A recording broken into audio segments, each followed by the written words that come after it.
രണ്ട് രാജിയാണ് ഇന്നുണ്ടായിരിക്കുന്നത്. അമ്മ general secretary സ്ഥാനത്ത് നിന്നുള്ള സിദ്ദീഖിന്റെ രാജിയും ചലച്ചിത്ര അക്കാദമി ചെയർമാൻ എന്ന പദവിയിൽ നിന്നുള്ള രഞ്ജിത്തിന്റെ രാജിയും. രണ്ടുപേരും ലൈംഗിക ആരോപണങ്ങൾ നേരിട്ട് രാജിവെക്കുകയായിരുന്നു. അതിന്റെ ഉത്തരവാദിത്വം സ്വമേധയാ ഏറ്റെടുത്തായിരുന്നു രാജി. ഇനി ഇതിൽ എന്താണ് നിയമ നടപടികൾ, സർക്കാർ എന്താണ് ചെയ്യാൻ ഉദ്ദേശിക്കുന്നത് എന്നതാണ് വളരെ പ്രധാനം. നമുക്കൊപ്പം ഡാൻ കുര്യൻ കൂടി ചേരുകയാണ്. ഡാൻ, ഹേമ കമ്മിറ്റി റിപ്പോർട്ട് സാധ്യമായ അത്രയും ദിവസം പുറത്തുവരാതെ സംരക്ഷിച്ചു സർക്കാർ. ഇതിപ്പോൾ രഞ്ജിത്തിന്റെ പുറത്തേക്ക് വഴി തുറന്നത് സിദ്ദീഖിന്റെ പെട്ടെന്നുള്ള രാജി മാത്രവുമല്ല, ഒരു തരത്തിലും സംരക്ഷിക്കാൻ കഴിയില്ല എന്ന സാഹചര്യത്തിലാണ് രഞ്ജിത്ത് രാജിവെച്ച് പോകുന്നത്. ഇന്നലെ ഉച്ച മുതൽ തന്നെ രാജി എന്ന സൂചനകൾ വന്നുവെങ്കിൽ പോലും അവസാന നിമിഷം വരെയും രഞ്ജിത്തിനെ സംരക്ഷിക്കുന്ന നിലപാട് സർക്കാർ സ്വീകരിച്ചു എന്ന് വേണം മനസ്സിലാക്കാൻ. ഏറ്റവും ഒടുവിൽ രാജിവെച്ച് രഞ്ജിത്ത് പുറത്തു പോകുമ്പോൾ മന്ത്രി സജി ചെറിയാൻ പറയുന്നത് സ്വമേധയാ എടുത്ത രാജിയാണ്, സർക്കാർ ഒന്നും ആവശ്യപ്പെട്ടിട്ടില്ല എന്നതാണ്. അങ്ങനെ ആവശ്യപ്പെട്ട് രാജിവെടിക്കാൻ പോലുമുള്ള ഒരു ധൈര്യമില്ലെന്നോ അതുപോലും തെറ്റ് എന്ന് കരുതുന്ന തരത്തിലായിരുന്നു മന്ത്രിയുടെ പ്രതികരണം. ഇനി എന്ത് നടപടികൾ ഉണ്ടാകുന്നു എന്നതാണ് എല്ലാവരും ഉറ്റുനോക്കുന്നത്. മുഖം രക്ഷിക്കൽ എന്ന നിലയിലെങ്കിലും കൃത്യമായ ഇടപെടൽ സർക്കാരിന്റെ ഭാഗത്തു നിന്ന് ഇനിയെങ്കിലും ഉണ്ടാകുമോ? നടപടികൾ ഉണ്ടാകാനുള്ള സാധ്യത എന്ന് പറയുന്നത് എത്രത്തോളമാണ് എന്നത് വലിയ ചർച്ചകൾക്ക് വിധേയമാകേണ്ടിയിരിക്കുന്നു. കാരണം ഇത്രയധികം ആരോപണങ്ങൾ ഉയരുമ്പോഴും ഇതുമായി ബന്ധപ്പെട്ട വിവാദങ്ങൾ ഉയരുമ്പോഴും പ്രതിപക്ഷ കക്ഷികളുടെ പ്രതിഷേധങ്ങൾ ഉയരുമ്പോഴും അതിനെയെല്ലാം പ്രതിരോധിക്കാനായി സർക്കാർ വ്യക്തമാക്കുന്ന കാര്യം, പരാതി ഉണ്ടെങ്കിൽ അവർ നിയമപരമായ വഴിയിലേക്ക് നീങ്ങട്ടെ, അവിടെ കൃത്യമായി കേസെടുത്ത് അന്വേഷണം നടത്താൻ സർക്കാർ സംവിധാനങ്ങൾ ഒരുക്കമാണ്. അതിനപ്പുറത്തേക്ക് കേവലം ചില ആരോപണങ്ങളുടെ പേരിൽ മാത്രം അങ്ങനെ കേസെടുക്കാനാവില്ല എന്നൊരു നിലപാടിലാണ് ഇപ്പോൾ സർക്കാർ ഉള്ളത്. ആഭ്യന്തര വകുപ്പും അതേ നിലപാടിൽ തന്നെയാണ് എന്നാണ് നമുക്ക് മനസ്സിലാക്കാൻ കഴിയുന്നത്. സ്വാഭാവികമായി നമ്മൾ ഒരു വശത്ത് നിന്ന് ഈ ആരോപണങ്ങളുടെ പേരിൽ രണ്ടുപേർ രാജിവെച്ച കാര്യം പറയുമ്പോൾ മറുവശത്ത് നിന്ന് ഡിഫമേഷന് കേസ് കൊടുക്കുന്നതടക്കമുള്ള കാര്യങ്ങളിലേക്ക് അവർ തിരിഞ്ഞാൽ സ്വാഭാവികമായി അതിനിടയിൽ സ്വമേധയാ ഒരു നടപടി സർക്കാരിൻ്റെ ഭാഗത്തുനിന്നുണ്ടായാൽ കോടതിയിൽ സ്വാഭാവികമായി സർക്കാർ എടുക്കുന്ന ഈ നിലപാടുകൾ അത് ചോദ്യം ചെയ്യപ്പെടുന്ന സാഹചര്യമുണ്ടാകും. അതുകൊണ്ട് വളരെ സേഫായിട്ട് മാത്രം, സുരക്ഷിതമായിട്ട് മാത്രമേ ഈ കാര്യത്തെ സർക്കാർ കൈകാര്യം ചെയ്യുകയുള്ളൂ. അതുകൊണ്ടാണ് ഏതെങ്കിലും വിധേന നിയമപരമായ പരാതി വരുന്നുണ്ടോ എന്നൊരു കാത്തിരിപ്പ് സർക്കാരിന്റെ ഭാഗത്തു നിന്ന്, ആഭ്യന്തര വകുപ്പിന്റെ ഭാഗത്തു നിന്ന് ഉണ്ടാകുന്നത് എന്നാണ് നമുക്ക് മനസ്സിലാക്കാൻ കഴിയുന്നത്. കുറ്റകൃത്യം നടന്നു എന്ന് ബോധ്യപ്പെട്ടാൽ അല്ലെങ്കിൽ അങ്ങനെ ഒരു സാഹചര്യം ഉണ്ട് എന്ന് അറിവായാൽ അവിടെ കേസെടുത്തുകൂടെ എന്ന ഒരു ചോദ്യം കഴിഞ്ഞ ദിവസം ഈ ഹേമ കമ്മിറ്റി റിപ്പോർട്ടുമായി ബന്ധപ്പെട്ടുള്ള കേസ് പരിഗണിക്കുമ്പോൾ കോടതിയുടെ ഭാഗത്തു നിന്ന് തന്നെ ഉണ്ടായിട്ടുണ്ട്. വിചാരണ നടത്തി ശിക്ഷ വിധിക്കണം എന്നുള്ളതല്ലല്ലോ സർക്കാർ ചെയ്യാൻ പോകുന്നത്, ആ കേസെടുത്ത് അന്വേഷിക്കുക എന്നതല്ലേ. അത് വളരെ പ്രാഥമികമായി ചെയ്യുന്ന കാര്യവുമാണല്ലോ. രാഷ്ട്രീയ നേട്ടം ഉള്ളിടത്ത് മാത്രം അത് സാധ്യമാകുന്നു, ഇവിടെ അത് സാധ്യമാകുന്നില്ല എന്നിടത്താണല്ലോ ഇരട്ടത്താപ്പ് ചോദ്യം ചെയ്യപ്പെടുന്നത്.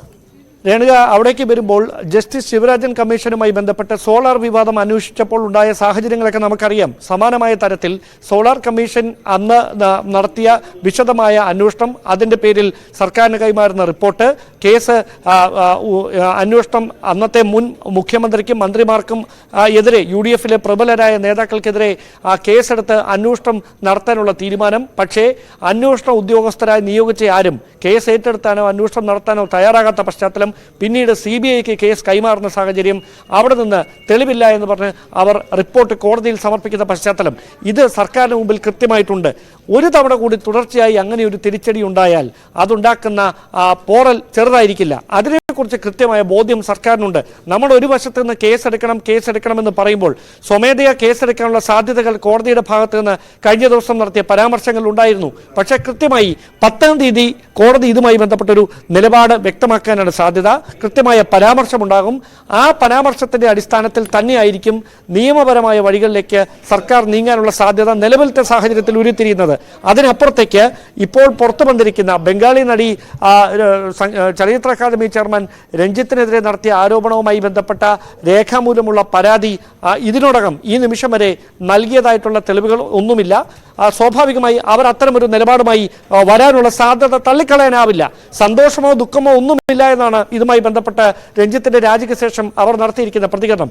പക്ഷേ യുവനടി സിദ്ദിഖിനെതിരെ പരാതി ഉന്നയിച്ച യുവനടി അവർ കൃത്യമായി തനിക്ക് പിന്തുണ ലഭിച്ചാൽ നിയമപരമായ വഴികളെക്കുറിച്ച് സാധ്യതകളെക്കുറിച്ച് ആരായും എന്ന് ഇതിനോടകം പരാമർശിച്ച് കഴിഞ്ഞിരിക്കുന്നു. അവർ അങ്ങനെ പരാതിയുമായി മുമ്പോട്ട് പോകുന്ന സാഹചര്യമുണ്ടായാൽ സ്വാഭാവികമായി നോക്കി നിൽക്കാൻ ആവില്ല. അവിടെ കൃത്യമായ ഇടപെടൽ നടത്താൻ പോലീസും സർക്കാരുമൊക്കെ നിർബന്ധിതരാകുന്ന സാഹചര്യമുണ്ടാകും. അവിടെയാണ് സംസ്ഥാന പോലീസ് മേധാവിക്ക് വിവിധ സംഘടനകളുടെ പ്രതിനിധികളടക്കം ഇതുമായി ബന്ധപ്പെട്ട പരാതി നൽകിയിട്ടുണ്ട്.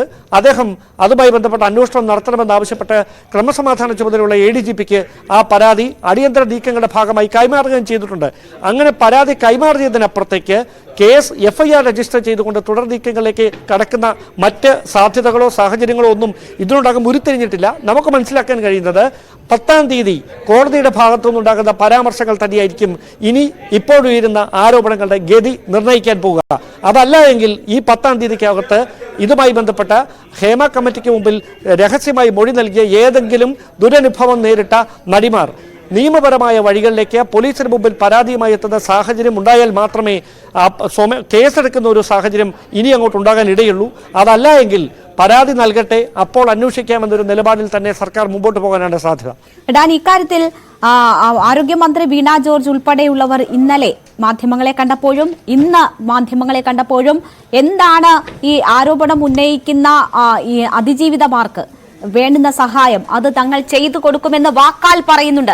ഇവിടെ ഇപ്പോൾ ഈ സിദ്ദിഖിനെതിരെ ആരോപണം ഉന്നയിച്ച നടി പറയുന്നത് തനിക്ക് ഭയമുണ്ട്, ഇനിയും നിയമ നടപടികളുമായി പോകാനുള്ള സാഹചര്യമില്ല, ഒരുപാട് ബുദ്ധിമുട്ടുകൾ ഈ സംഭവവുമായി ബന്ധപ്പെട്ട് തന്നെ ഇപ്പോഴും അനുഭവിക്കുന്നതാണ്, വർഷങ്ങളായി അനുഭവിച്ചു വരുന്നതാണ്.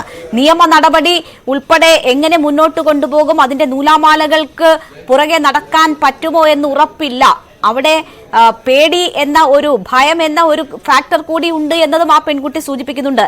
ഇങ്ങനെ പക്ഷേ സംരക്ഷണം കിട്ടുവാണെങ്കിൽ താൻ പരാതി നൽകാൻ തയ്യാറാണ്, ആ കാര്യം ആലോചിക്കുമെന്ന് കൂടി പറയുകയാണ് ആ പെൺകുട്ടി. അപ്പോൾ സുരക്ഷ, ഭയം എന്ന ഇലമെന്റ് സർക്കാർ ഞങ്ങൾക്കൊപ്പമാണോ എന്ന സംശയമൊക്കെ ആ പെൺകുട്ടിയെ സംബന്ധിച്ചുണ്ട് എന്നത് ആ പെൺകുട്ടിയുടെ വാക്ക് കേട്ടാൽ നമുക്ക് മനസ്സിലാകും. അവിടെ എല്ലാ സഹായവും ചെയ്തു കൊടുക്കുമെന്ന മന്ത്രിയുടെ വാക്കുകൾ നമ്മൾ എങ്ങനെ കൂട്ടിച്ചേർക്കണം? ഇങ്ങനെ ഭയമുള്ള, സർക്കാർ ഞങ്ങൾക്കൊപ്പമാണോ എന്ന് സംശയമുള്ള, നീതി കിട്ടുമോ എന്ന് പേടിക്കുന്നവർക്കൊപ്പം സർക്കാർ എങ്ങനെ കൂടെ ഉണ്ടാകുമെന്ന ഉറപ്പാണ് മന്ത്രി കൊടുക്കുന്നത്?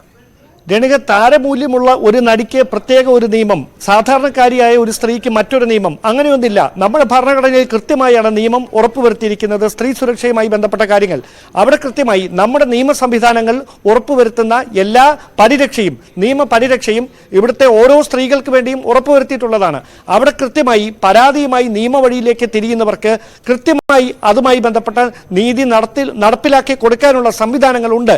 പക്ഷേ വീഴ്ചകൾ, പോരായ്മകൾ ഇതിനു മുമ്പ് പല കേസുകളിൽ ഉണ്ടായിട്ടുണ്ട്. സ്വാഭാവികമായി അപ്പോഴൊക്കെ നമ്മൾ വിമർശനം ഉന്നയിച്ചിട്ടുണ്ട്.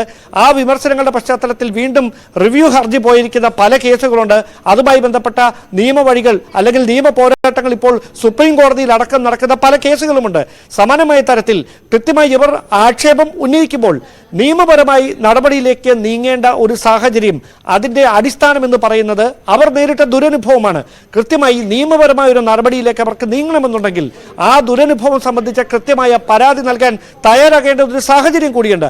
അതല്ല അവർക്ക് അവരുടെ സ്വകാര്യതയെക്കുറിച്ചുള്ള ഭയം മൂലമായിരുന്നു ഇത്തരത്തിൽ നിയമപരമായ നടപടികളിലേക്ക് കടക്കാൻ കഴിയാത്തതിന് പരിമിതിയായി എടുത്തു പറഞ്ഞിരുന്നെങ്കിൽ ഒരു കാരണവശാലും പരസ്യമായി മാധ്യമങ്ങൾക്ക് മുമ്പിലായിരുന്നില്ല അവർ പ്രതികരിക്കേണ്ടിയിരുന്നത്.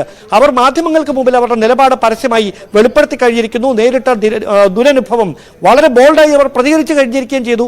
അതിൽ കൃത്യമായി ആ സംഘടന തന്നെ പ്രതിരോധത്തിലാകുന്ന സാഹചര്യം, സംഘടനയുടെ ഭാരവാഹിത്വത്തിൽ നിന്ന്, ജനറൽ സെക്രട്ടറി ഭാഗത്തിൽ നിന്ന് സിദ്ദിഖിന് രാജിവെച്ചൊഴിയേണ്ട സാഹചര്യം, അതെല്ലാം സംഭവിച്ചു കഴിഞ്ഞു. ഇനി ബാക്കിയാകുന്നത് നിയമപരമായ നടപടിയിലേക്ക് കടക്കണമെങ്കിൽ കൃത്യമായി ഈ പരാതിക്കാരിയുടെ ഭാഗത്ത് നിന്ന് അല്ലെങ്കിൽ ആരോപണം ഉന്നയിച്ചിരിക്കുന്ന യുവനടിയുടെ ഭാഗത്ത് നിന്ന് ഉണ്ടാകുന്ന ഇടപെടൽ, അവർ അതുമായി ബന്ധപ്പെട്ട് എടുക്കുന്ന തീരുമാനം അത് വളരെ നിർണായകമാകും. അതുകൊണ്ടാണ് ഞാൻ പറഞ്ഞത്, കോടതി ഇതുമായി ബന്ധപ്പെട്ട ഏതെങ്കിലും തരത്തിലുള്ള പരാമർശങ്ങൾ നടത്തിയാൽ ഒരു പക്ഷേ അത് തന്നെയായിരിക്കാം ഇതുമായി ബന്ധപ്പെട്ട് സർക്കാർ എടുക്കുന്ന ആഭ്യന്തര വകുപ്പ് എടുക്കുന്ന തീരുമാനങ്ങളിൽ നിർണായകമായി മാറുക. പക്ഷേ ഒരു കാര്യം ഉറപ്പാണ്, തൊട്ടാൽ കൈപൊള്ളുന്ന ഒരു അവസ്ഥയുണ്ട്. അതുകൊണ്ട് തന്നെയാണ് ചടുലമായ തീരുമാനങ്ങളിലേക്ക് കടക്കാൻ കഴിയാതെ വളരെ സൂക്ഷ്മതയോടെ മാത്രം ഈ വിഷയത്തിൽ ഒരു നിലപാടെടുക്കുന്ന തരത്തിലേക്ക് സർക്കാർ മാറുന്നത്. ഈ വലിയ സമ്മർദ്ദങ്ങൾ മുൻപിലുള്ളത് കൊണ്ട് തന്നെയാണ് എന്നാണ് നമുക്ക് മനസ്സിലാക്കാൻ കഴിയുന്നത്. ശരി, എന്തായാലും കൂടുതൽ സമയമെടുത്ത് ആലോചിച്ചായിരിക്കും സർക്കാർ നടപടികൾ എന്ന കാര്യമാണ് ഡാൻ സൂചിപ്പിക്കുന്നത്. കോടതി ഈ വിഷയത്തിൽ എങ്ങനെ ഇടപെടുന്നു എന്നതുകൂടി സർക്കാർ കാക്കുന്നുണ്ട് എന്ന് വേണം മനസ്സിലാക്കാൻ. കോടതി ഒരു നിർദ്ദേശം മുന്നോട്ട് വെക്കുകയാണെങ്കിൽ അത് അനുസരിക്കുന്നു എന്ന് വരുത്തി ഇഷ്ടക്കാരെ പിണക്കാതെയുള്ള നടപടികളിലേക്ക് കടക്കാം എന്നതുകൂടി ആയിരിക്കാം ഈ സമയമെടുക്കലിലൂടെ സർക്കാർ ഉദ്ദേശിക്കുന്നത്. നമുക്ക് എന്തായാലും തിരിച്ചെത്താം. അമ്മയുടെ അടിയന്തര യോഗം വരും ദിവസം ചേരും എന്നാണ് മനസ്സിലാക്കുന്നത്. മോഹൻലാൽ ഉൾപ്പെടെയുള്ളവരുടെ സാന്നിധ്യത്തിൽ ചേർന്ന യോഗത്തിലായിരിക്കും സിദ്ദീഖിന് പകരക്കാരൻ ആര് എന്ന കാര്യത്തിൽ തീരുമാനമുണ്ടാവുക. ഇപ്പോഴുണ്ടായിരിക്കുന്ന സംഭവങ്ങളിൽ കൂടുതൽ പ്രതികരിക്കുകയോ നടപടികളിലേക്ക് കടക്കുകയോ വേണമോ എന്ന് തീരുമാനിക്കുക. അതിന്റെ വിശദാംശങ്ങളുമായി ആജ്ഞ ചേരും ഇടവേളയ്ക്ക് ശേഷം.